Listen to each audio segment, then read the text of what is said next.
Hello, everybody. Everybody, really welcome you to this last session of the entire Java Champions Conference. And who would we have better than Josh Long? Our really like one and only one Josh Long. I am so excited to be hosting Josh today, and it's Oh really my. worth every minute of waiting. So glad you're here, Josh. So, Josh, everybody, or you already know him. So, but of course, Josh can still introduce himself. But for now, let me kind of quickly introduce his topic is Kubernetes native Java. So I'll pass the baton on to Josh. Yeah, have a great time. Oh, thank you so much, my friend. It's great to see you. Like you said, and like I said, we'll catch up afterwards. Hello, everybody else. How are you? I appreciate y'all coming here today. I know there's a lot of places you could be, but you chose to hang out with me. That's super cool.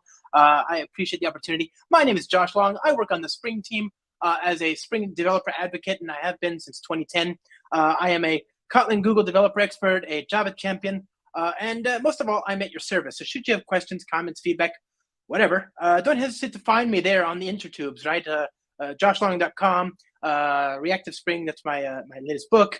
The code that we're going to look at is in Cloud Native Java or Kubernetes Native Java. Actually, that's the better one. You should go to Kubernetes Native Java, and there's just a bunch of stuff there, including, by the way, some integrations for building native images using Spring Native and Grav VM, right? So lots of good stuff there.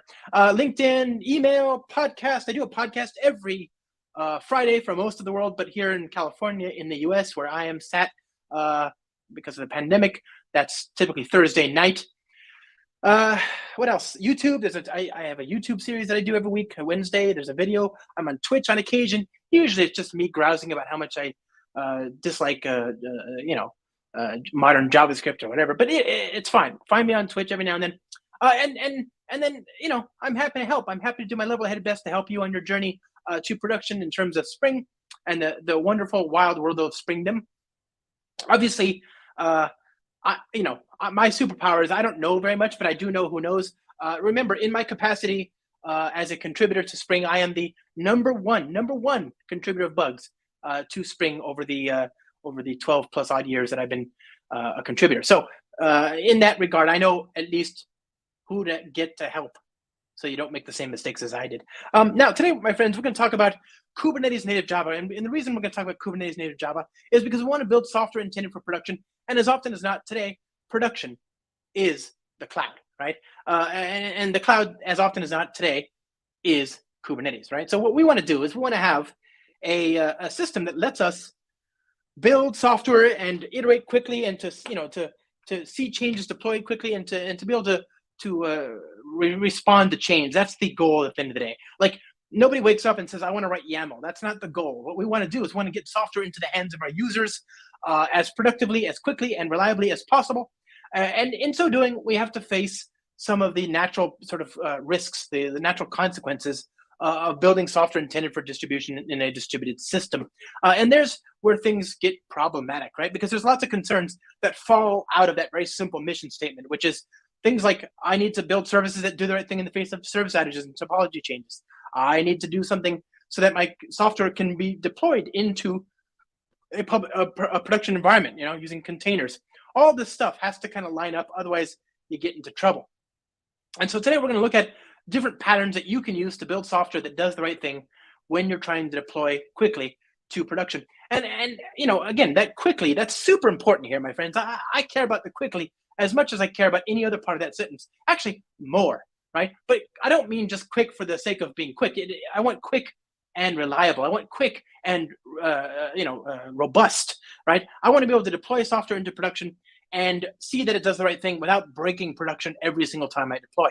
And so this, very quickly, if you just take that as your sort of mission statement here, is getting constant, fast feedback about your software so that you can improve it, so you can learn from it, so that you can better your response to change and to feedback. That process is how you become successful as a business, is by learning from your mistakes as quickly as possible and improving so that the mistakes don't bother people anymore, right? And so that eventually your software brings joy to people. That's what you want, is to build software that people love. And you can't do that on your first cut. Most people just don't have that good luck. They can't build something that works perfectly out of the box. So the goal here is to iterate as quickly as possible Everybody is going to iterate. Take that as a given. The question is, who iterates more quickly? That's the mark of an experienced engineer or not, is your ability to learn and to grow and to optimize for that learning process. So the reason we care about iteration is because it's hard to deploy software. And so we want to remove all the bottlenecks in our pipeline, all the things that stand in our way to deploy software to production. So if you have a large team of people, you want to reduce that team of people so you have fewer people working on the same code base and thus fewer things to synchronize, integrate, and so on. If you have, if you have tests, you want that to be automated. If you want to have integration pipelines, you want that to be automated and continuously running, right? So you want to take advantage of all these little things that, when taken together, give you constant, fast feedback about what you're doing and hopefully validation about what you're doing. You want to know that what you're doing is right. And so this gets you down the rabbit hole of continuous delivery, right? Continuous delivery is what we're after here. Spring, as much as I love it, is just the best tool to do the one part where Spring figures into the equation, which is write software, right? But there's a whole pipeline there that starts long before you actually get to the point where you're writing software, and that finishes long after you've written the software. So you have to really consider that holistic pipeline to really fully maximize what you're doing when you write Spring. That said, we are just going to focus on Spring today. We're going to focus on writing software that does the right thing, that makes it easy, that lends itself to the process of what happens after, and that maps very nicely to the hopefully ambitious big picture ideas that you have before you start running software, right? So we're going to do that today. We're going to build some software. We're going to use my second favorite place on the internet. Obviously, my first favorite place is production. I love production. You should love production. You should go as early and often as possible. Bring the kids, bring the family. The weather's amazing. It's the happiest place on earth. It's better than Disneyland. But if you haven't been to production, you can begin your journey here at start.spring.io. And here I'm going to build a new service. I'm going to call this the customers service. And I'm going to use the reactive web support. I'm going to use H2, the in-memory SQL data store. I'm going to use R2DBC, which is the reactive relational database connectivity abstraction. I'm going to use Spring Native, okay? So Spring Native is an experimental piece of technology that allows you to use Grav VM native images, and we'll talk about that in just a second. I'm going to use the Spring Boot actuator, all right? So I've got reactive web, H2, R2DBC, and the Spring Boot actuator, and I'm going to use Java 17. Here, my friends, we have a couple of choices with which I think some of us have long struggled. The choice of packaging, of course, I should hope at this point in early 2022 is straightforward enough. You have a choice between jar and war. That I'm a big believer in, my guiding principle of make jar, not war. So again, do what works for you, but I encourage you to just stay the path and accept the default of jar, because it's just a more reasonable approach to building software today. The other one doesn't even make any sense in most contexts in 2022. Then there's also the choice of what version of Java you should use. Now, you see before you, my friends, 3 radio buttons that imply choice, where I'm afraid there really is no choice, okay? The only credible choice you can make in early 2022 is Java 17. Java 8 is an old, creakingly old, long since irrelevant, slow, less secure, less performant, less operations friendly, less syntax rich, less robust version of Java that has no bearing on anything we do in this year or going forward, or indeed last year or the year before. Really, it's just woefully out of place here and anywhere, and we only keep it as sort of ironically. I don't know why we keep it. I think it's just sort of like, wouldn't it be funny if we ran something from the Stone Age, like, wouldn't that be cute? I don't know. I think it's a joke. I don't know. There's also Java 11, which is the long-term, it's the former, previous, last, no longer relevant, long-term supported version of Java, which has been recently, in the last 6 months, less than the last 6 months, been supplanted with Java 17, which is the current long-term supported version of Java. So today we are in a unique and enviable position where if you have to decide upon which version you want your applications to be based, you should choose Java 17 because it is simultaneously the latest non-LTE release of Java and also the latest LTE version of Java. They are the same, one and the same. Now that will change in a few months or weeks or whatever it is when Java 18 arrives. I think Java 17 landed in September. So I would guess by end of February or early March, we'll have a Java 18. But as we're in January, not even the end of January, Java 17 is a great choice. It's a good choice even after Java 18 arrives, because again, Java 17 will be a long-term supported version of Java. It is also of note that the next version of Spring, which is also due this year, the next generation, Spring Framework 6, will have Java 17 as a baseline. And so if you're using if you're using Spring Framework 6 and you want to start compiling your code, it needs to be Java 17. We actually use Java 17 in the foundational layer of Spring itself now, right? And this might seem a little aggressive today because remember, Java 17 was just released less than 6 months ago. But imagine that Spring Framework 6 will be here for what, 5 years? I mean, Spring Framework 5 came out in 2017, which means that this year will be 5 years of that generation, right? On which we base Java 8. So expect a lifetime. By the time Spring Framework 6 actually ships later this year, it'll have been more than 5 years since Spring Framework 5.0 arrived. That's more than half a decade, just by a few months, but still. It'll be more than half a decade since Spring Framework 5X arrived. And the same can be true of, will probably be true of Spring Framework 6, right? We don't release brand new versions of Spring all the time because those are foundational layers on which all the other stuff builds. So 5 years of releases, my goodness. I mean, even assuming there's a new Java release every 6 months, that's at least 12 new versions, right? That'll be Java 29, more than likely Java 30 by the time we get to Spring Framework 7 or something like that. So given that as our sort of end goal, as a sort of next the jumping off point when we start to look at Spring Framework 7 or something like that, then it makes perfect sense to base on Java 17. It's also just a very nice place to be today. I know Moore's law is dead, right? The law named after Intel's the eponymous law named after Intel's founder Gordon Moore. The idea that you get free processor gains, you get free speed gains as we condense the nanometers of the size of silicon on chips. That law no longer holds true. But you know what you can take to the bank? That Java gets better with every release. Every 6 months, there's new improvements. And it's to the point now where I can take an application written on Java 8, just run it in Java 17, and I get free performance gains. It's better, it's faster, for free. Spring has done a lot to make itself faster, but even just keeping the same exact version of Spring in the same code base, just move it from one to the other and you get performance benefits there.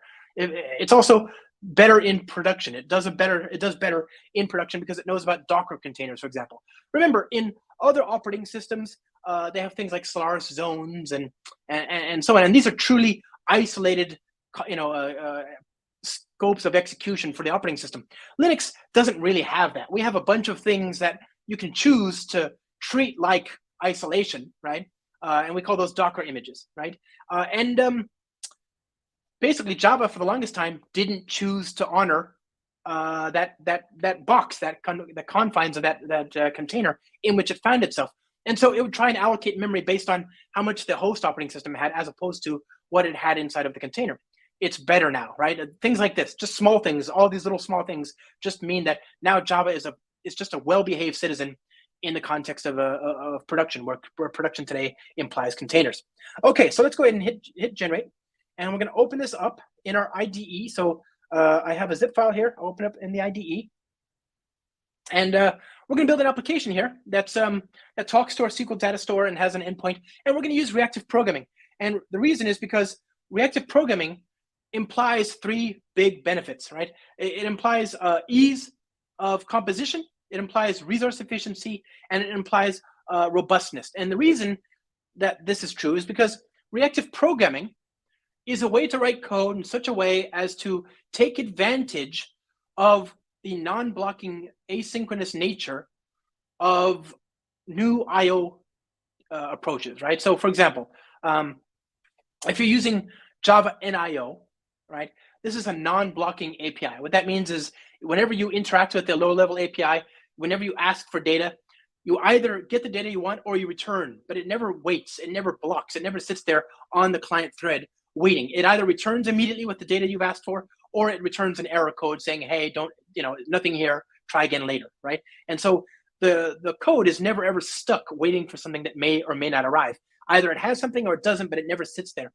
And the benefit of this is that you can try it. If it doesn't work, great, just move on. do something else. If not, come back to it in another round through the loop, right? That means that you can write software that is constantly moving. There's always something happening. You're never just sitting there waiting. So what we have to do is to write our code in such a way that when we do actually have data available, we do something with it, right? We also want an API that makes it easy to work with the real sort of event-driven nature of the world, right? The world is full of things that happen serendipitously, and so we need to write code in such a way that when an event happens, we do the right thing. We can't expect the world to sit still and happen when we expect it to happen. It happens when it happens, and writing code so that it's event-driven, so that it does the right thing with these events is very useful. And unfortunately, in the JDK, we just haven't had great support for either of these things. We haven't had great support for dealing with non-blocking I/O, right? And there's obviously most of us don't want to work at that level anyway. We want to work at the higher level order abstractions, the higher order abstractions that sit atop our infrastructure and that allow us to think about domain models and so on. So first of all, working in terms of low level NIO isn't appropriate in any case, but even if it were, it's hard to do that. Witness the introduction of things like Netty. And then also, even going beyond that, even with blocking things, I can still do asynchronous, right? Asynchronous means that from the client's perspective, I'm not waiting. There is waiting somewhere, but it's in a background thread in user space somewhere, and I don't want to worry about it. From my perspective, the interface is such that I get a call back when something is happening, right? And so dealing with asynchronous things, and ideally with non-blocking asynchronous things, is hard with the current toolkit. There's no great way to model streams of data, for example, that are unbounded or that come in a trickle. You can't use a Java collection to talk about a trillion records that are coming from a Kafka message over the next year, whatever, right? There's no easy way to model that. So what I want is a way to say, give me a thing I can hold on to, kind of like a completable future, except instead of just one value, I want to deal with all the values, right? And so this is where the reactive streams comes in. It gives us a great way to think about the world in that way. And because it models itself very nicely to this asynchronous life cycle, it's a very natural fit for non-blocking I/O. And it makes it very easy to use that same abstraction when you deal with blocking synchronous I/O and when you deal with asynchronous processing as well. So you have one component model that allows you to describe all these different kinds of life cycles and data sets and all that. And that's a huge problem when you start building cloud native services is you've got to adapt one life cycle to the other. You've got to say, hey, I've got data coming from here and I need to get it over there. Typically, so much of the tedium of building services and all that is that integration code, that glue code. It's taking this life cycle and adapting it to that, right? It's painful. Nobody wants to do it. So Reactive Streams gives you an easy way to work with, to describe any sort of data at any life cycle, at any cadence, and to compose these things. That gets us to the next benefit. Because we have this single abstraction that allows us to deal with that kind of those different kinds of data sets and different kinds of streams and life cycles, because we have that one abstraction, it's easy to compose. It's easy to build higher order algorithms on top of this abstraction because we have just one thing to deal with. We don't have to worry about all the glue code. And that gets us to the third benefit, which is since we have just one abstraction and it's in the heart of our code, it's what we use in place of arrays and collections and scalar values and all that. Because we have this one thing, we have a natural place in which to interpose operators to support making our code more robust. So things like retries and circuit breakers, or better yet, back pressure, right? Which is a concept that you have there's a state machine that you have to build when you have two concurrent, possibly parallel threads of execution where one side moves faster than the other, right? And this is typical in distributed systems where you have one service that has more data than the other can handle or whatever. That state machine is painful. And being able to have code that does the right thing when flow control gets out of hand and one side goes faster than the other, that's critical to building reliable, robust systems. And that's built into the core of reactive streams and reactive APIs. So, sounds good? I think it sounds good. Don't worry, there's not actually all that much you need to know to be able to do what we're going to do today, but it is there, okay? Let's see here. So we're going to build an application that talks to a database using R2DBC. R2DBC is in the class path. So I'm going to create a record for my entity of type customer. It's going to have an integer ID and a string name. I'm going to create an ID annotation there. And then I want to create an interface, customer repository extends reactive CRUD repository, whose entity type is of type customer, whose primary key is of type integer. And there we go. There's my basic reactive non-blocking CRUD repository, right? And it in turn uses the reactive streams types, namely publisher, which comes from the org reactive streams project. This interface is a thing that publishes data to subscribers. Subscribers, when they first connect to the publisher, they are given a subscription. The subscription is what they use to request more data or to cancel the production of data. When new records arrive, they arrive here on the onNext method. If and when there are errors, they are communicated here in the onError method. And so these three interfaces are key. You're going to see them a lot, but you won't necessarily deal with these very simple types because we have two specializations, one of which is a Flux. A Flux is a publisher from Project Reactor, right? So Reactor sits atop the Reactive Stream specification. It's a separate effort. The Reactive Stream specification is just a core set of interfaces, and Reactor is a data flow library that builds on top of those specifications. And a Flux is a publisher that produces data of 0, 1, 2, 5 trillion, or unlimited, right? It can be anything between 0 and n, where n is unbounded. A mono, on the other hand, is also a publisher, but it produces at most one value. So, you could use it where you might have used a completable future before. A Flux and a mono are both publishers. You can treat them as such, and indeed you can accept publishers. But for semantics and for clarity of intent, you can communicate that you're returning a Flux to produce 0 to n values or a mono to produce 0 to 1 values, okay? So we have this reactive streams repository. And now what I want to do is to initialize my database. So we're going to go to our source main resources here, and I'm going to create a new file called schema.sql. And I'll say create table customer ID serial primary key name var car 255 not null. All right, there we go. There's my basic repository. And I want to create an endpoint, a controller to view that data. So I'll say customer REST controller. And I'll use response body. And we're going to say at get mapping customers, publisher of customer get. Okay. And I have to inject the customer repository here. And I want that to be in the constructor. So I'll just inject that as such. So this customer repository find all. There we go. This is my basic HTTP API, my basic HTTP controller. Let's go ahead and start it. Let's see if that works. We have no data. So actually, before I do that, let's initialize some data. And I'll use the Reactive API here to, when the application starts up, add some data to the database, okay? So we're going to go here. We'll say custom repository.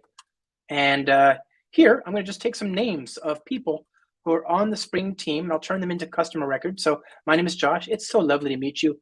And we've got a really amazing cast and crew. So Yushin, Madura, Olga, Dr. Sire, Stefan. Okay. Who else do we have? Is that what is that? Is that 8? That's 6. We want Spencer and Violetta. Okay. There we go. And that's a names. That's a publisher of names. And for each name, I want to turn it into a new customer, null name for our customers. And then for each customer, I want to save it in the database. So I'll say customers.flatmapc, and I'll say repository.save, yeah, passing that in, voila. So obviously I can get rid of the intermediate variables as well as I should. So I'll do that, there we are. There we go. So now I've got a stream of names that I've written to the database. And I used flatmap, and the reason I used flatmap is because I have save. Save returns a mono.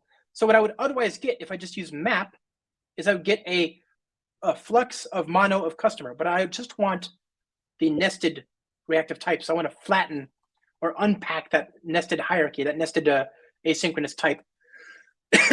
Okay, so I've got this. I'm going to say names.subscribe to kick off the pipeline and just print out the results. Yeah. So there we go. Or better yet, I can just, in fact, better than that, I want to say, do the names and then find all the records and then finally print out the records as they arrive. Okay. So let's go ahead and now run the application with this new pipeline here.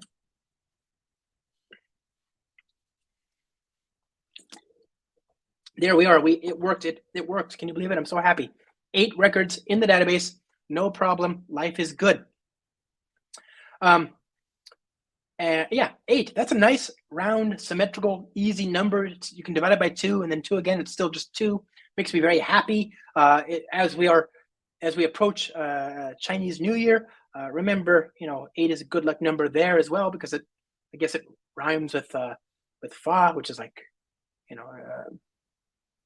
good luck and stuff, right? So good stuff. Okay, ba and fa, very cool. I didn't know that before, but somebody pointed out that when I used 8, it's actually good luck. So maybe the demo, the gods of the demo will grace me today. Okay, so there's my data. It's worked. Let's see if we've got a HTTP endpoint. Customers, it's worked. Of course it worked. That was a demo. It was always going to work. That's not important. Nobody cares about building a simple HTTP API, right? Obviously, the other thing that I wanted to talk to you about is this ASCII artwork. People who know me know that I love the Spring Boot ASCII artwork. And I just want to, as we start this brand new year, to recommit myself to the quest to get this wretched option removed, right? So where did they put it? Oh, did they actually get rid of it? There you go. This right here. See this? They've hidden it, those cowards, but it's still there. See that checkbox? That checkbox disables the Spring Boot ASCII artwork. I don't know why that's there. It's not a great thing. It's a terrible thing. It's a dumb feature. I don't know why they added it, and it should be gone. If you click that, it disables the ASCII artwork. So don't do that. New year, new ASCII. Don't disable it. That's a terrible idea. We've also got our HTTP endpoint, and we've got a service that we can talk to, but is it ready for production? Well, of course not, right? Obviously, we need to fix this application to be more production worthy, and one way we can do that is to use the actuator. So I want to expose the HTTP endpoints. I'm going to say HTTP exposure. Let me see, expose. Yeah, web include equals asterisk. I want to use the health endpoint to expose the Kubernetes probes, and I'll say show details always for the HTTP endpoints as well. So there we go. Let's go ahead and restart the application. I just opened my window there to let some cool air in. I'm mindful of the fact that they're doing construction downstairs, 12 floors down, and it might be hard to hear me. So that's why I have these noise canceling, cinnamon buns in my head. Okay, so here we go. Localhost actuator. Voila. This is our actuator endpoint. I've done the non-secure thing. I've exposed all the HTTP endpoints. You can see here there's a number of different HTTP endpoints that give you information about the application proper so that you can understand what the application is doing in production. The beans endpoint shows you all the different Spring beans and how they relate to each other. The caches endpoint shows you all the Spring Cache Manager implementations. There are none in this case, so it doesn't matter.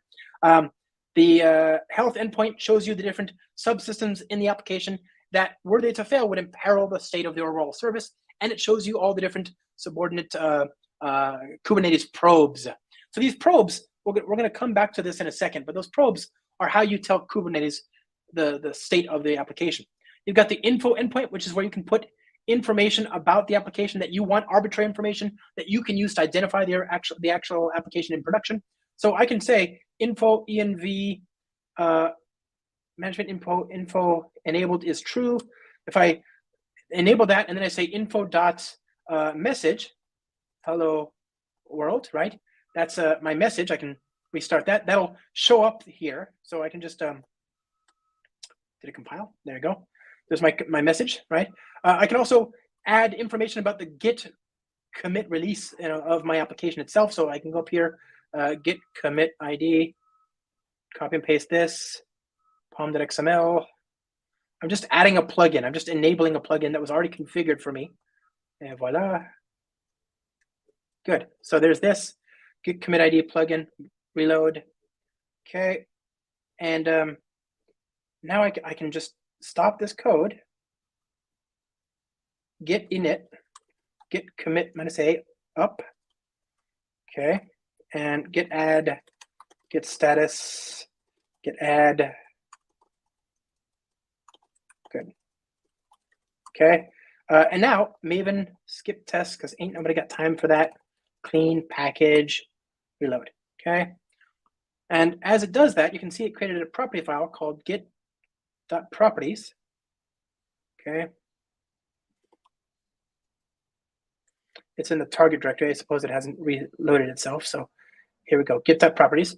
This property file shows me all the information related to my git commit, and that is reflected now when I run the application. And when I rerun the application, you can see it says hello world, and it has the git branch, right? So it's actually reflecting the current version of the code. So you make a change, git commit, git push, it triggers a CI build. The CI build then goes to continuous integration, and then goes to the CD tool, something like Flux or Argo. And then that in turn results in a kubectl apply that changes what's deployed in production. And there, hopefully you've got your new container with your Spring code running in production, and you're wondering what version of the code you've got. And now you can very easily say, oh, okay, the version that's running in production is this. Therefore, the behavior I'm seeing is reflective of the code in that commit. I can do git bisect. I can do whatever I need to figure out what happened if something went wrong. So that's very useful. We've got the info endpoint. We've got conditions. These show you all the different conditions that are reflected by the application as it starts up. So all the different tests it runs to figure out what state it should be in when it runs. What beans are present, what classes are present, what types should be activated, what features should be enabled, etc. This shows you the config props endpoint, which is all the different properties in the application context class path that that have certain default values and that you can override. So, for example, you saw me earlier specify management endpoints.web.exposure.include equals asterisk, right? I can override that. I could put some other value. I could say just health or whatever. But that's reflected here. This is a property that I can put in that property file. There's a lot of them too, right? There's a lot of different properties that you can override to change the behavior of the running application. We've got the env, which shows you the different environment variables and system properties and things like that. You've got the loggers. This is great. You can see what loggers you've got and what log levels they have, and you can actually post to this endpoint to change the log level of a running application without restarting it. So you can enable one code path that you want to debug or whatever and see the verbose, debug or trace information logging. You can do the heap dump, which gives you a dump that you can analyze for the heap, or a thread dump, which shows you it's like a little JSON file that you can analyze as well. Metrics is all the different statistics that the application has, that the Spring Boot and Spring have captured regarding your application, and that you can then analyze. You can then use, this is powered by Micrometer. Micrometer in turn has a lot of different integrations for things like AppOptics, Azure Monitor, Atlas, CloudWatch, Datadog, Dynatrace, Elastic, Ganglia, Graphite, Humio, InfluxDB, New Relic, Prometheus, Google Cloud Stackdriver, StatsD, and of course VMware's own Wavefront, which I of course quite like, not just because it's my own company's offering, but because it powers Reddit. It withstands some of the largest loads on the planet. It's a SaaS offering, and it does both statistics, metrics, and traces. So if you can do pivots, you can see how these pieces of data relate to each other, which is very important. Normally you have two siloed systems that you have to integrate with some sort of glue code. No more, right? So Micrometer is what's powering this, and you can do a lot of things beyond just seeing the metrics there. We've got scheduled tasks, and we've got the mappings, which gives me an enumeration of all the different HTTP endpoints and the predicates that respond to them, and what they take, what they produce, the content types, all that kind of stuff. Great for auditing. Okay, so you got the actuator endpoints, and we talked about the health endpoints. The health endpoints is very important because if your application is sick, then you want your application to be taken out of commission and ideally replaced by another instance in production, right? And so Kubernetes is, most cloud platforms will have a notion of a health indicator. So you can just say, point it to this /actuator /health, and that health endpoint will give you a status code, 500 if something is wrong, or 200 if everything is A-okay. But if you want to, if you want your application in production in Kubernetes, you can go a step further and configure the liveness and readiness probes. So the liveness probe tells you whether the service is still in production, is still healthy. That's more or less equivalent to the default health actuator behavior. The readiness probe tells you whether the service is ready to be put into production, and that's the new bit here. So you can actually, first of all, you can create your own actuator health endpoints. So that's the first thing. So I can say health indicator, right? Return new health indicator. And I say return health.status I heart production.build. Okay, there's my own health indicator. Great, that's fine. And then I can actually I can, if something goes wrong, and I want to, this health indicator is, by the way, it gets contributed to the aggregate health indicator. So it's one of many different components that were it to return that it's out of service, for example, it would change the aggregate status. But if it's just fine and everything else is fine, then the aggregate status is 200. Okay, so that's one thing you can do. Another thing you can do is actually you can inform the probes themselves. So here I'm going to say class Kubernetes probe REST controller. Okay, and this is just a controller response body, and I'm going to have an endpoint here. Mono, just void down. Okay, so down, and availability change event.publish. I'm going to inject a pointer to the application context, and Spring has this concept of an event bus, right? And this event bus it's within the application context itself. So you can actually have one component publish events to other components in the application context. That way they don't have to know about each other, but they can listen for common understood messages or events, right? So here I'm going to publish an event to this application context, and I'm going to change the liveness state broken. I'm going to say it's broken. Okay, so log.info. I don't have that. I have this down, right? So that'll reflect the status. That'll update the status of the Kubernetes probe for the liveness state. Okay, so let's go ahead and see what those look like when everything's working. So actuator, health, liveness, good, and readiness, good. Liveness here. So everything is fine. Let's move that over here. Move that over here. So curl -d x post HTTP localhost 8888 down. Okay. Oh, 8080. Sorry. Okay, down. I've had this problem before. Sometimes it just doesn't see the new compiled code. I think because I did that Maven build before, so it just helps to delete that. So let's just make sure that's all good. Curl, there we go. There you go. So I just deleted the target directory and everything's fine again. So I hit the endpoint, it was up.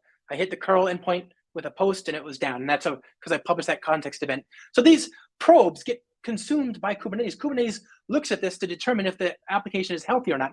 And then if it isn't healthy, well, it's got to decommission your container, doesn't it? It has to take it out of production. And so at the most granular level, at the smallest, least granular level in the context of Kubernetes, we have something called a pod. A pod can host one or more OCI or Docker images, right? So it's an aggregate for containers, but it is the smallest unit that you can meaningfully deploy in Kubernetes.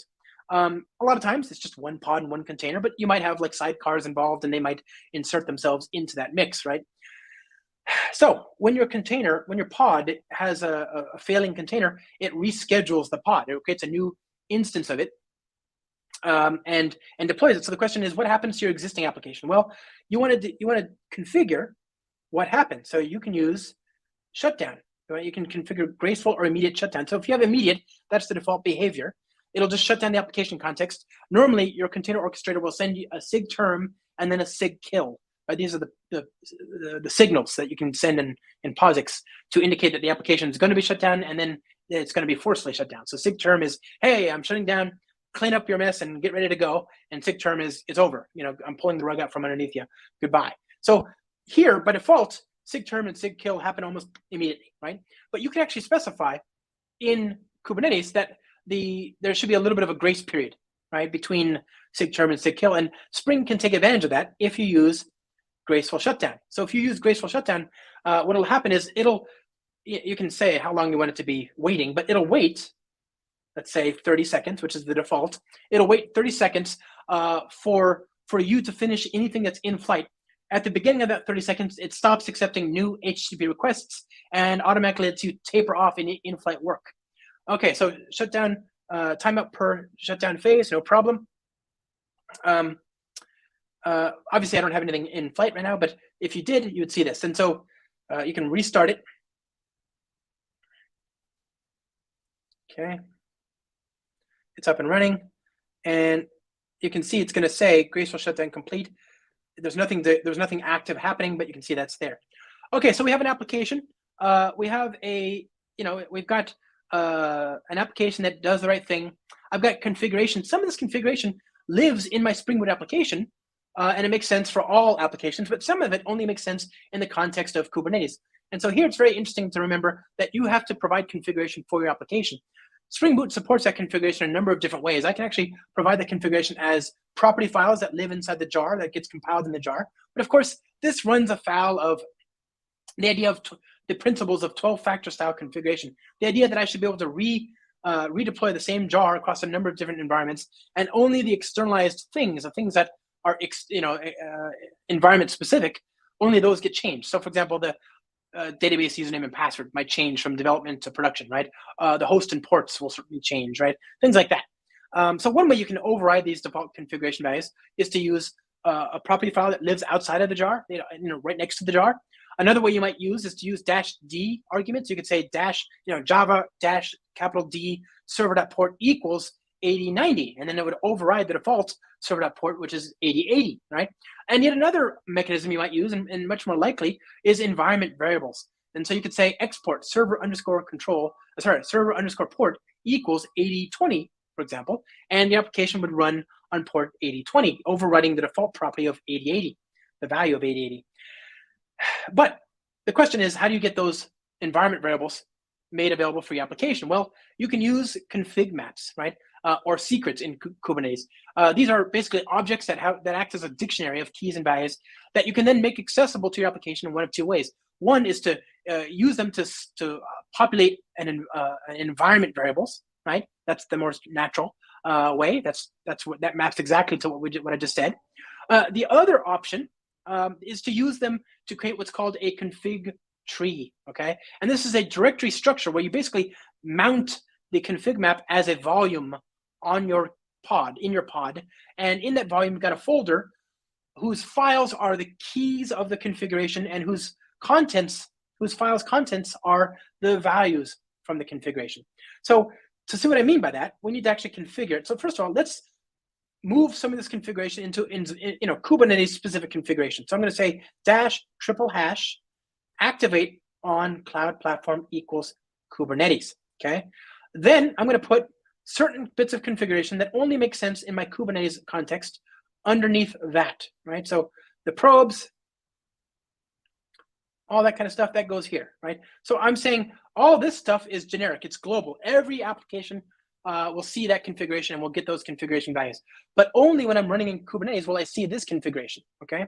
Now, we can see that in action. For example, if I say server.port, let's say, server.port is equal to 9090, okay? That's one instance, one type. Then I can go here and I can say 80, 70, I guess. 70, okay? So in theory, since in lexical order, this is the more recent value, but because I'm not running in Kubernetes, we should see the application spin up on port 9090, okay? So let's run this. There you go, port 9090. It doesn't think it's running in Kubernetes. I can teach it to think it's running in Kubernetes. I could deploy it, obviously, and then it would think it's running in Kubernetes. Or I can use the cloud platform property, and I can just say, yes, you're running in Kubernetes. And of course, you don't want that in your property file because then it would always be true, which is kind of defeats the purpose. So what you can do is you can have environment variables, right? Or environment, program arguments, but they've always, here we go, -d, maybe it's just --. Let's try that first, okay? So it's on port 9090. We're expecting it to be on 7070. And there we are. Now we're running inside of Kubernetes, and those Kubernetes specific features have been pulled into life, right? Okay, and I can also have beans that run, conditionally, like this. I can say conditional on cloud platform Kubernetes. Okay, log.info, and I just want to, this will run in Kubernetes. Okay, but only in Kubernetes. So we can run that like so. Good, there's my thing that runs inside of Kubernetes. And I can, of course, get rid of that here. Voila. hit apply, rerun, and you can see it doesn't run there. All right, so I've got my application. I want to take this to production, right? And so what I'm going to do is I'm going to turn this into a Docker image. And one way to do that, let's see here, is customers. One way to do that is I can just use the default. I can use any of a number of different options here. Obviously, there's Google Gib, which is a nice Maven plugin you can use to create a Docker image out of Java artifacts. I can use the Spotify Maven plugin, which basically just executes Docker build using a Docker file that you specify. Or I can use build packs. And these days, I quite prefer build packs, but of course, your mileage may vary. The reason I like build packs is because it's a generic mechanism by which you can create containers out of application artifacts. And notice that I didn't say Java application artifacts, because build packs is meant to be generic. The core conceit behind build packs is that there are only so many different ways to turn an application into a Docker image. So why reinvent that particular wheel every gosh darn time? Instead, we have one recipe that works well, right? There's only so many different permutations of Java minus jar. So we have one container recipe that works well. You feed your application artifact into that recipe, and it'll spit out a Docker container, an OCI image that you can then Docker tag and Docker push to your container registry of choice. I, of course, recommend VMware Harbor, but obviously Google Cloud Container Registry or Docker Hub or whatever, all these things are going to work just fine. Okay, so I can use build packs. It's a separate CLI, right? So build packs is a Cloud Native Computing Foundation specification. There's Paketo, which is an implementation of some common builders that ships as well, and that's part of the Cloud Foundry specification. Project or foundation rather, and so you can use those, and that's easy enough. You can just say pack build and then my app and then space, right? Maybe it's dash path, whatever. That's one option. You can also just use the built-in support in Spring Boot, and so I don't have to do anything. I can say Maven Spring Boot :run, build image, right? Maven Spring Boot build image, and that'll actually build a Docker image in my local machine. But the other thing I want to do before I do that is I want to consider my options for turning my code into a native image. And I've got Grav VM configured in my application. Grav VM is broadly the name of an umbrella project that is basically a drop-in replacement for OpenJDK. It has one thing that we often talk about and we conflate with the name Grav VM, which is the native image capability, right? So the native image tool is a particular tool inside of the Grav VM project, and the native image builder, the native image tool compiles your code into native code. It does instead of doing adaptive compilation into native code as we do in JIT. That's what Grav VM is originally, right? It's a drop-in replacement for the OpenJDK C1 just-in-time compiler hotspot. Instead of just doing adaptive compilation into native code as we do in the JIT, the native image compiler does ahead of time compilation into native code. So basically, it proactively compiles the whole thing before you've even started it into native code.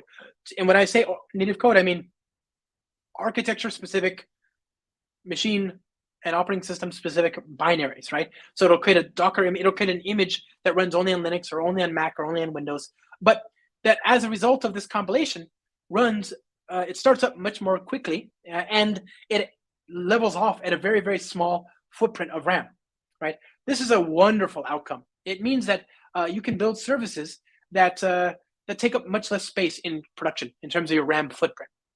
So what I want is to do that. And I could create a Docker, I could create the Grav VM image directly. I could say Maven -p native clean package and then stand back. And this will take a few minutes, right? I could do that, but I want to do two things at the same time. I want to create my Grav VM native image and get it inside of a Docker image. So what I'm going to do is I'll do Maven Spring Boot build image. And this has already been pre-configured for me. So I'm just going to let that run and it'll do its thing. And I've actually got this running on another machine because it takes up so many resources, so much memory and so on. So Grav VM, like I say, it is a drop-in replacement for OpenJDK. The native image compilation tool, however, it's not doing the same thing. It takes a long time. And the reason it takes a long time is it's analyzing your code, all of it, your .class files, and all the .class files that are on the class path, and looking for any dead code, any code that's not reachable. And what I mean by reachable is, does any of the code that you've written use a type? And if it isn't, and if those types in turn reach other types, it follows that graph and it looks for everything that's reachable in the graph, and it throws away everything that it perceives to not be reachable, which is a bit of a problem for Java, because Java is a very dynamic language. It's a funny old thing, that Java, for all of its stodginess and sort of systems programming language like syntax and all that. It's actually got a lot more in common with JavaScript and Ruby and Python and Perl and Lua and Tickle and whatever than it does with C or C++. It has a runtime for a start, and it's possible at runtime to, in a Java string, which, by the way, you can do multi-line strings now, which is wonderful. Thank you, Java team. I appreciate you. You can write the syntax. You can write class foo curly bracket in a Java string. You can then compile that string at runtime. So after the application is running, you can compile that class definition into a .class file. You can then load that class file into the class loader. You can then reflectively instantiate an instance of that using class.forName and a new constructor and all that kind of stuff, or new instance. And then you can create a JDK invocation handler and proxy for that type. If it's an interface, you can serialize it. If it implements serializable, you can write it to disk. You can persist the bytes to a disk and then load it up on some other machine and do all the same thing all over again, right?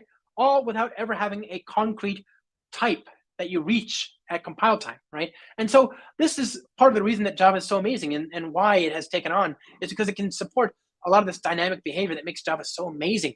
So Grav VM doesn't see any of that, right? And so you have to give it information about what's happening. And so we have a project called Spring Native. Spring Native is meant to be it's infrastructure that we plug into your build. You can see that here, Spring Boot Maven plugin and Spring AOT Maven plugin. These plugins, this plugin, alongside the Spring Native dependency here, knows about what your Spring Boot application is doing. It knows about the typical things that a Spring Boot application will do, and it knows how to turn those into, it knows how to register information or hints, configuration files for Grav VM to make it aware of some of the things that you're going to do. So for example, any reflection, anytime you load a file from a jar, anytime you do proxies, anytime you do serialization, somebody has to tell Grav VM about that, right? And so for Spring and for the Spring ecosystem, as much as possible, we have already provided those hints. Obviously, if you're just creating brand new objects and those never ever do serialization or do any kind of proxying or anything, then with Spring Native and Spring on the class path, you're done. You don't have to do anything. If you're using a library that does do that, but we've already provided the hints out of the box in Spring Native, then again, you don't have to do anything. If you are doing something that we don't have configuration for, and that list of things for which we have configuration grows day by day, of course, right? Then of course, you're gonna have to write your own configuration, and there's a component model. And I did a whole Spring Tips video on my YouTube channel just a few months ago, looking at all of this stuff in more depth. But basically, there's a really nice component model that mirrors the Spring application component model, right? So when you create your objects in Spring's application context, you have a bunch of objects, and there's metadata associated with each of those objects, the shape of those objects, the types, the interfaces, the life cycle, etc. All of that is visible to you at compile time through the Spring Native component model. And so you can derive what hints should be configured for that. So for example, maybe you want to create a custom hint for any type that has a particular component annotation because you know that you've got a Bean Factory post processor that's going to create a proxy or something like that. Okay, well, you can proactively at compile time find all those types and then register hints for that proxy or whatever. Okay, so it's just a very powerful mechanism. Hopefully you'll never have to use it, but it does work, right? So let's see here. This is built. There's my Docker image. It took 3 minutes and 25 seconds. Docker run. There we go. So the application started in 74 milliseconds, 74 thousandths of a second to start that Docker image on another machine, right? Remember, I'm running this on another box. So I'm SSH'd into another machine right now. It started in 74 milliseconds to start up an embedded web server, a database, and the actuator endpoints and all that, and make that work. So that, my friends, is just a brief look at a lot of different things that you can use and do in your Spring application to make it easier to get that application into production. I appreciate that we're just about to run the hour here. So I'm very happy to answer questions otherwise I want to wish you I hope you're having a wonderful day wherever in the world you are right now.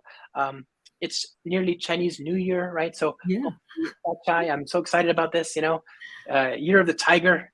It's going to be good. So happy New Year. Happy Western New Year to those of you still celebrating. Woo! And happy very cool. Chinese New Year coming out in a week or so. Yeah. Very exciting. Thank you. Thank you so much, Josh. Yeah. Let me see. There were a couple questions too. So maybe let me kind of print out in here. Let me look through too. Somebody. Okay. Spoon-fed pig. Sorry, but I think that's how it's. Replacing all the deprecated Spring Cloud Netflix dependencies alone makes upgrade to Java 17 an immense amount of work for some projects. So you have any comments? Yeah, Spring Cloud. So Netflix itself, some of those components are some of them have deprecated, but that's not unique to Java 17. That's just they're deprecated now. We encourage you to upgrade right now, and there are alternatives, and that's been true for years now. There's some of these things we've forecasted would no longer be viable, not because we want them to go away, but just because Netflix has kind of abandoned them.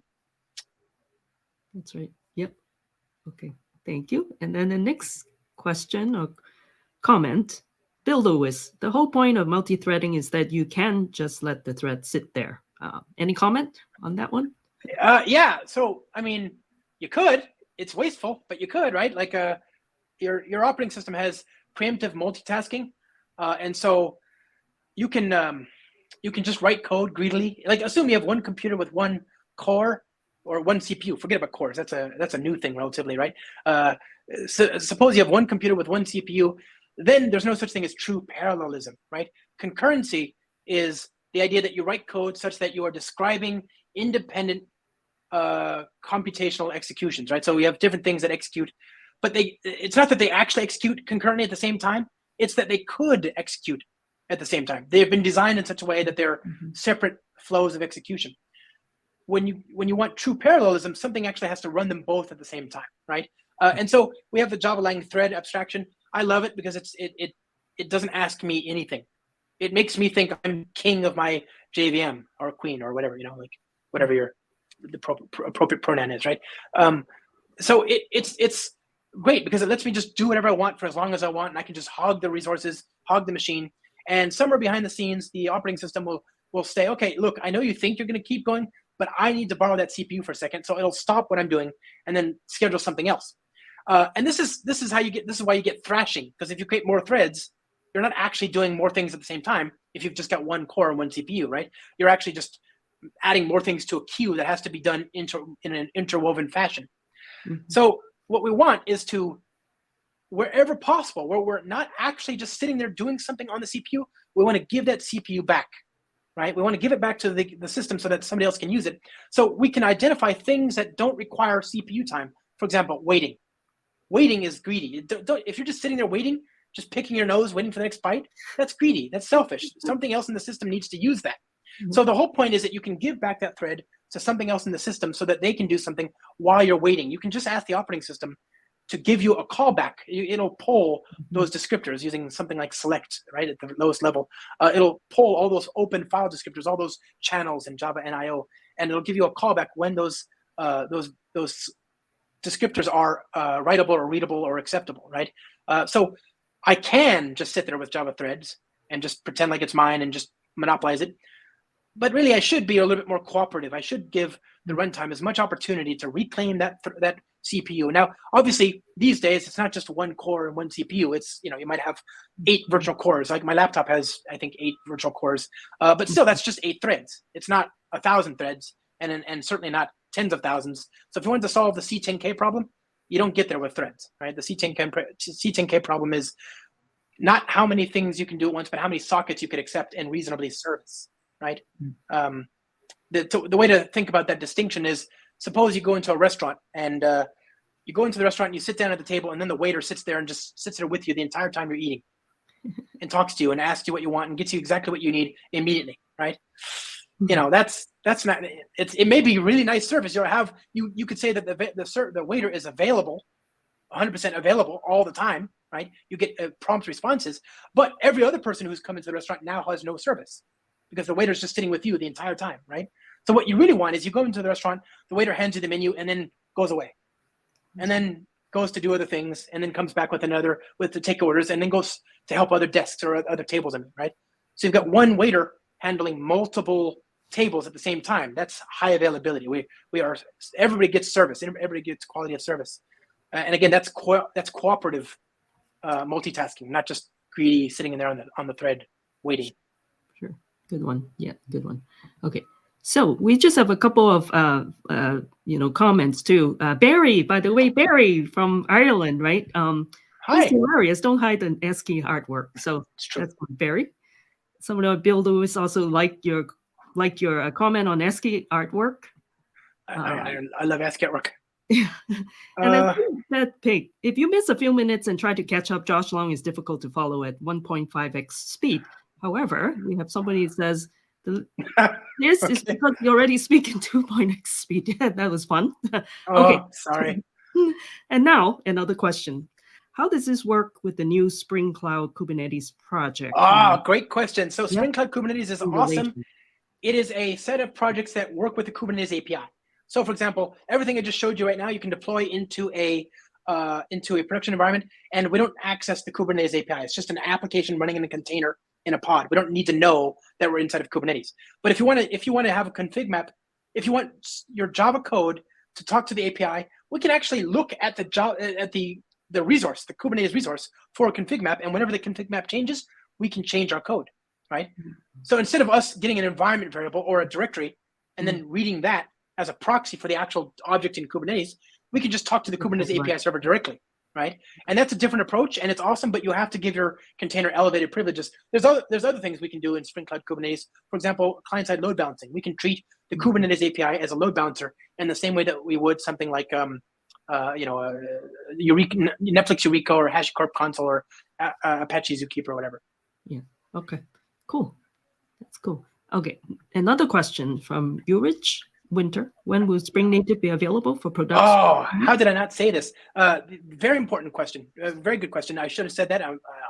One demerit for me. The Spring Native stuff is an experimental incubator for all things Grav VM and native. The goal is to have all that, like it's as GA as it's going to get. It's not GA in the traditional sense in that there's not, I wouldn't expect a very long support lifecycle, but it's as good as Spring Native is going to get, I think. What's going to happen is we're going to put that in Spring Framework 6. So a huge part of Spring Framework 6 coming this year will be out of the box native support for native. Okay. Built-in support for native. Native support for native is very confusing. Yeah, so that'll be Spring Native. The GA version, the final production ready version of Spring Native is Spring Framework 6, and that'll be sometime this year, later in the year. Yeah. Okay. Cool. And you can test it out and try it out and give us feedback by trying Spring Native, because that's where we are, making things happen. Sure. Another question. Another great question. So the relative size of the compiled image comparable to the standard jar Java, the native image is like 60 megabytes total, right? And so not only is it 60 megabytes, but because it's not using a full JRE, there is no JRE, you don't need a full operating system. So you can use like Alpine Linux. So the resulting Docker container can be, 80 megs, right? Total for the operating system and for your binary, right? To deploy your application. And it starts up, it takes 50 megabytes of RAM, something like that. It's trivial, right? So it's a very small Docker image, and the footprint at runtime is nothing. Mm-hmm. Okay, cool. And another question: are all Spring Modules projects aligned on the native approach? We're getting there. So certainly the Spring ecosystem, we are doing whatever we can to build hints that support all the different use cases. We used different projects as test beds to make sure that we could get them to work, right? So I think we are at a point where we can say with confidence that given a component model that looks like Spring Native, were it to land in Spring Framework itself, everything else we would be able to make it work. Most stuff already does work, right? I can't. I think you might have some trouble with Spring integration. I can't think of any other project that I would reach for right now that might have some trouble. Spring Batch does work, however, things like that. So most things do work out of the box, but there's little islands of things that aren't quite there yet. And it's not the Spring ecosystem. It's not Spring projects that I would be too worried about. A lot of what we're doing is making Grav VM work with the ecosystem, the larger ecosystem that Spring supports, and that includes like MyBetas, for example. I've been working with MyBetas folks on getting that working. Job Runner, for example, the job scheduler, they just got that. I just helped them with that, get that working. JHipster, I helped them get that working. I mean, it's just a lot of what I've been doing recently has just been pairing with Okta. A lot of what I've been doing has just been pairing with all these different ecosystem partners to help them upgrade their thing to make it work so that we can be confident that it will work when we get to that point. So a lot of it does work already, and day by day it's getting better. Spring itself works, and so you're already halfway there just by using Spring Native with Spring. Then the question is, does your particular thing support what we're trying to do? And so a lot of times, either we ship the config files for those projects and we integrate them with, like, for example, Netty and Apache Tomcat, we help with those, or we provide adaptive hints that are able to, at compile time, look at the component model and dynamically contribute hints based on some dynamic behavior. But either way, we, so most of our stuff is there, not all. A large chunk of the ecosystem, certainly the big ones, and I'd love to have your feedback about what we're missing, because I want to work on that. That's what I want to help with as we lead into Spring Framework 6 this year, is to get it so that those are all in a place where when Spring 6 comes with very little change, and there will be some changes, I expect. Spring Native is not going to be the final component model, but with some very little changes, hopefully we'll be able to adapt those third-party ecosystem integrations to work in a Grav VM native image context. And remember, Spring is a huge ecosystem. It's by far the largest ecosystem out there. So what we're trying to do isn't just trying to make what Spring supports out of the box work. That would be easy, right? The reason this is so hard is we want to make it so that everything that uses Spring works. And in theory, you should be able to take your application that was written in yesteryear against Spring Framework 1.0 and upgrade it to Spring Boot, today.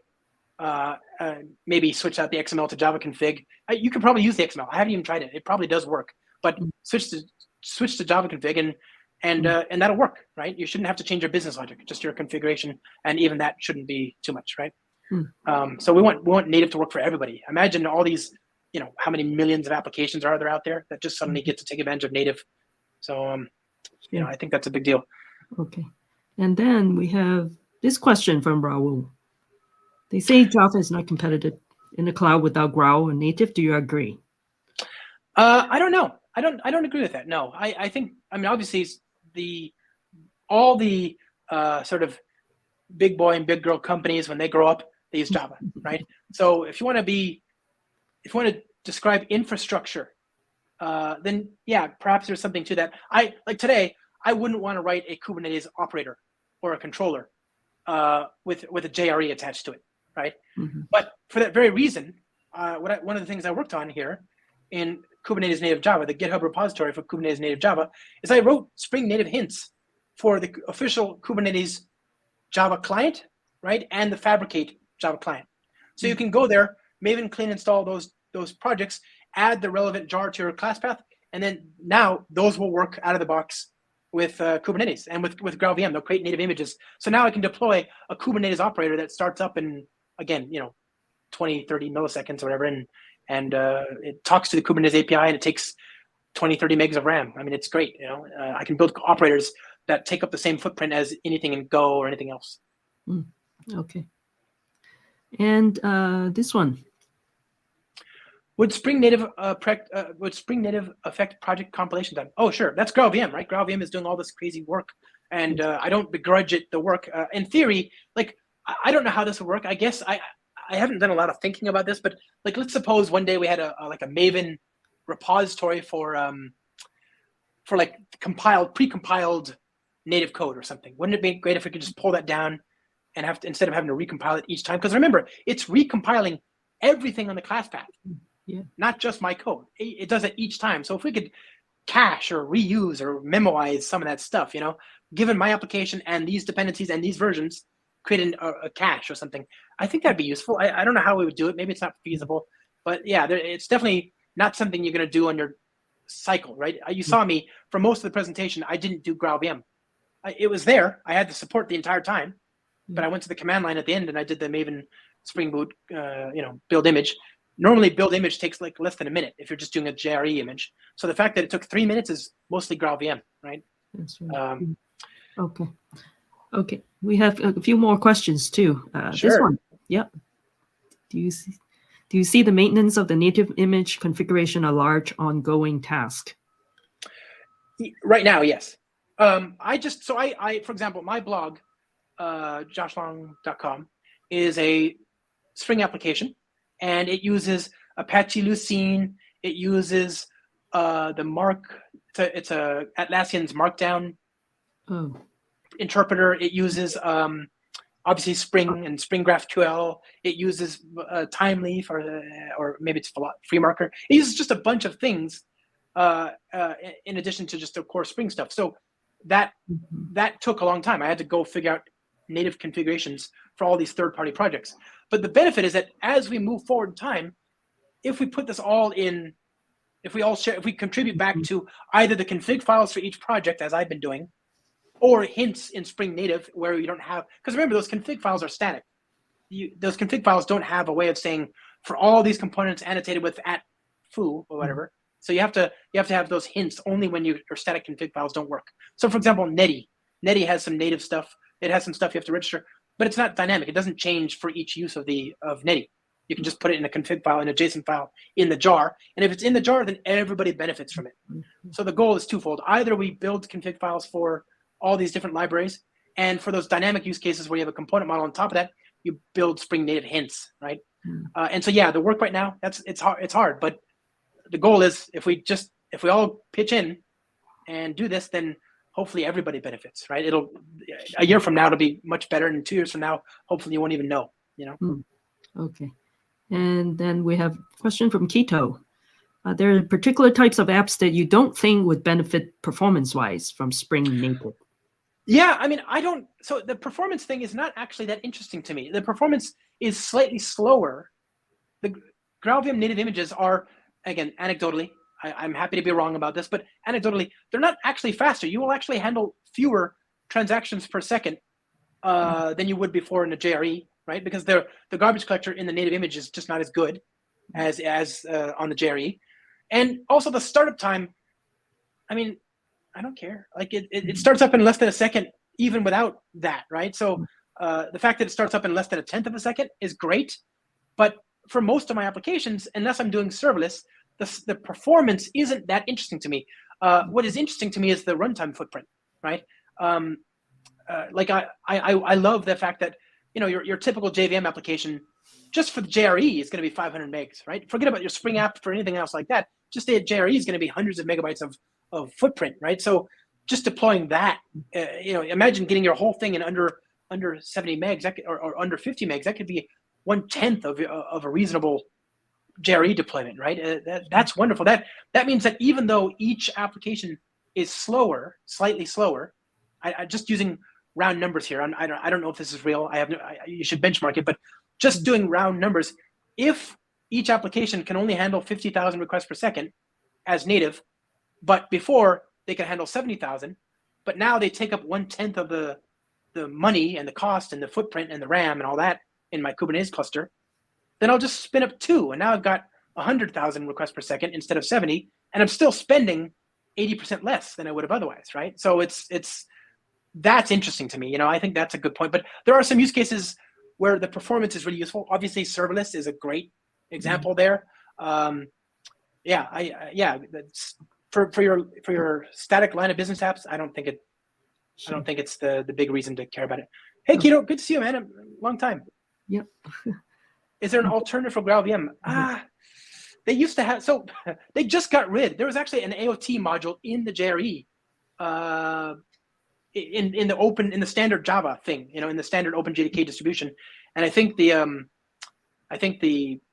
heat coming from Grav VM kind of just made more manifest that there was no reason to keep it. So they, and I even saw a proposal at some point. They're gonna, didn't you? Maybe it was a dream, but do you all remember, like last year or 2 years ago, they said that their goal is to basically have something like Grav VM in Java itself. So there is something coming. Laden, that's what it is, Laden. Lady? Leiden. Lady? Leiden. That the whole thing of that is to investigate techniques and approaches that look conspicuously like Grav VM, but isn't Grav VM. Of course not, right? Like it's something totally different. So I don't know what'll happen. That's coming. But for the moment, at this point, at this juncture in early 2022, I would say Grav VM is the only game in town. There used to be what was it? Excelsior. There was an AOT compiler that they went out of business. They folded right before Grav VM got hot. Actually, it's kind of unfortunate. Oh. Yeah. Yeah. All right. And next question. Hi. Yeah. Let's see. When should I use Grav VM native? Well, I mean, you don't need JIT because it's all native, right? It's all optimized. So once you use if you're using Grav VM native images, then it's all native code. So there's no reason to have JIT because you can't optimize it any further. Okay. And then same Adobe has the same question. Same question, Nice to see you, buddy. Let's see. Would the component model be recommended for new Spring applications configurations to ease native code? I am referring to Spring Foo. Would the component model be recommended for a new Spring application configuration? Oh, okay. So, great question. I didn't show you this. Can I show my screen quickly? Do I have sure. Go ahead. Yeah. Share screen. I should have showed you this before. I was just trying to fit in time, and I was a bad presenter. So I compiled this code. I have this application. I've got a bunch of Spring Beans, and I did the native image compilation. Let's see over here. Control C, the Docker image there. Come on. Okay. So CD target. CD. Let me see. I name Java. Grep -I initialize. Okay. So this file. Let's see here. Is that here? Do I not have it here? Target, generated runtime sources, generated source main Java, com example. This one. So when you write Java configuration, you create these beans. These bean return values. The return type of the method is the type. The definition of the bean is provided here. This requires configuration. It requires reflection. See, I mentioned reflection and I sneezed. What's that about? So now we have a transpiler in Spring Native that looks at your configuration and turns it into functional configuration. And so here, you can actually programmatically register objects in the Spring application context. That is to say, you can explicitly say, hey, Spring application context, create a bean with this constructor, that in this type. Here's the instance supplier that creates the bean for me. Here's the dependencies, and I can programmatically register the bean using this. And this doesn't use any reflection. So what happens is when Spring Boot starts up, like we have runner, health indicator, application runner, we have all these beans. Here you can see health indicator, Kubernetes probes, customer REST controller, runner, right? All these beans that I wrote got transpiled into the programmatic equivalent so that we get the same result without actually having any reflection. So now there's no difference between Spring Foo and what you get by default. That's a great question. Spring Foo was a research testbed that we did that originally was Kotlin first, and it used functional configuration, hence the foo, right? So Spring Foo is great. I still love it because it's very explicit, very clean, very Kotlin friendly, Kotlin first component model. But one of the big innovations there was that it was very easy to get native images working even before we had Spring Native because everything was explicit, right? There's no reflection whatsoever anywhere. So now a lot of that, like in terms of the programming model and the results that you get, it's, same, right? Okay. All Great right. question. Thank you for that. Yep. Yeah. Duke is asked, I think. Same question again, yeah. Yeah, I think we've covered that. You already covered, right? Okay. And he said, is it right? And not sure about they fit, wait, I think. Oh, I'm sorry. I kind of accidentally. It fits, Grav VM fits anywhere you want to save RAM. It's up to you. It's not like we're going to not support the JRE. So, okay. Use whatever you want. Okay. Last question here, at least on this chat dialogue. Are there execution performance penalties for one-time compiled native code versus constantly JIT optimizing code? Are there execution performance penalties for one-time compiled native code versus constantly JIT optimizing code. You know, in theory, because, so this is the thing that's kind of interesting about the JIT is that it really depends on, first of all, the code being optimized and the code paths, the flow of data in the compiler, right, in the runtime. You can actually get the same application, the same code, it can actually adaptively compile using the JIT into different things over different runs, right? So the way you exercise it informs the optimizations that it makes. And sometimes those optimizations actually work against you, right? And so I'm not sure if that's what you're talking about, but certainly, you know, there is a difference. I'm not sure if there's I don't know where one is going to penalize you more than the other. It's very hard to say. That's one of the things that is nice about AOT is that what you get is what you get. There's no questions. You don't have to wait till runtime to figure it out. What, you know, for better or for worse, that's it. So whereas with the JIT, it's dynamic. It can change. Yeah. So Andrew, if you have more comments about this, please type it here too. But otherwise, too, we do not have any more questions here on the chat. And wonderful. Yeah, and Keto did say, you too, because you're saying hello, Keto. Yeah. Then he said you remember that. So that's this is a legend right here. You, Mary, and Keto are two of my I'm big fans. You are I'm a big fan. You are my big inspiration. And let me also print a couple of compliments from folks. Andrew said, amazing presentation. Thank you. Thank you. And then Jasper also said, thank you. Very interesting. Good evening. Thank you. Yeah. And then to you as well. And then Pedro too. Pedro also said, great talk. Thank you. Yeah. And I'm sure everybody is saying thank you. So they just haven't printed out here. But yeah, but these are thank you things from the chat log dialogue. Oh, somebody said something. Let me scroll back down. Carl said something. Right. No need to warm JVMs up with Spring Native. Great point. Yep. That's right. Yeah. Okay. And well, actually, it looks like Duck, the same person who asked the same. Is it the same question? I wonder, Grav VM don't support serialization. Java Lang, Security Manager, all these. Is it right? It can, but you have to provide configuration, right? So that's what out of the box it doesn't, and so you have to, you know, that's why you need something like Spring Native. That's right. Yeah.